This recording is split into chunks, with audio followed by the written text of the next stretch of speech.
राघव अपने नए बाइक से अपने गांव में आता है। राघव बाइक को इत्मीनान से घर के बाहर रुकाकर अंदर सोने के लिए चला जाता है। रात के 1 बजे अचानक से एक जोरदार हवा गाड़ी में जा लगती है और तभी रहस्यमय तरीके से गाड़ी का इंजन चालू होता है। वह गाड़ी खुद ब खुद चल के कहीं तो जाने लगती है, मानो उसको कोई चला रहा हो। तभी वह बाइक स्पीड से आकर गांव के वॉचमैन को ठोक देती है और उसके बदन में चीथड़े उड़ जाते हैं। पर वह गाड़ी यहाँ तक नहीं रुकती, गांव से जा रहे एक इंसान को भी ठोक देती है। उसकी भी वही हालत। इनकी ऐसी हालत करके बाइक वापस चली जाती है। तभी गांव में सुबह हो जाती है। राघव नींद से उठकर बाहर अपने बाइक के पास आता है। राघव पाता है कि कल उसने जिस जगह पर बाइक को रुकाया था उस जगह पर नहीं थी, बल्कि 2 इंच बाजू में खिसक गई थी। राघव और ध्यान से देखता है तो टायर पर खून लगा मिलता है। बाजू में उसको बहुत भीड़ दिखती है और रोने की आवाजें भी आ रही थी। राघव उस भीड़ की तरफ भागा। वहाँ पर वही वॉचमैन और एक आदमी की लाश पड़ी हुई थी जिसे राघव के बाइक ने ही मारा था। फिर गांव में रात के 12 बज गए। घनघोर अंधेरा था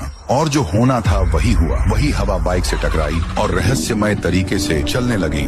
उसी टाइम राइस्टार दूसरे गांव से इस गांव में बाइक से आ रहा था कि उस पर उसी राघव के बाइक ने हमला किया कि राइस्टार अपने बाइक के साथ 15 फीट तक उछल जाता है। राइस्टार पास के ब्रिज के कारण जिंदा बच पाता है। राइस्टार नीचे देखता है तो वह बाइक पागल हो चुकी थी। उसको कुछ भी समझ में नहीं आ रहा था। उसको बस इंसान को मारना था। बिना ड्राइवर के बाइक देख राइस्टार की रूह कांप जाती है। अगले सुबह राइस्टार एक आदमी को वहाँ से गुजरते देख उस आदमी के पास आता है। अरे भाई, क्या तुम मुझे बता सकते हो कि इस गांव में नीली कलर की बाइक किसके पास है? नीली कलर की बाइक तो शायद इस गांव में, हाँ, ये बाइक राघव नाम के लड़के की है। फिर राइस्टार उसको धन्यवाद करके राघव के घर की ओर निकला। कुछ मिनटों बाद राइस्टार राघव के घर पहुंचा। वहाँ राघव बाइक साफ कर रहा था। राइस्टार उसके पास जाकर उससे बोला, ए राघव, ये जो तुम्हारी बाइक है ना, वह श्रापित और भूतिया है। कल रात को तुम्हारी बाइक बिना ड्राइवर के चल के आई और मुझ पर हमला किया। अरे भाई, वही तो मुझे 3 दिन से समझ में नहीं आ रहा। जिस दिन मैंने ये बाइक लाया उसके अगले दिन 2 मौत हुई और मेरे टायर पर खून भी लगा हुआ था। कुछ तो घपला है।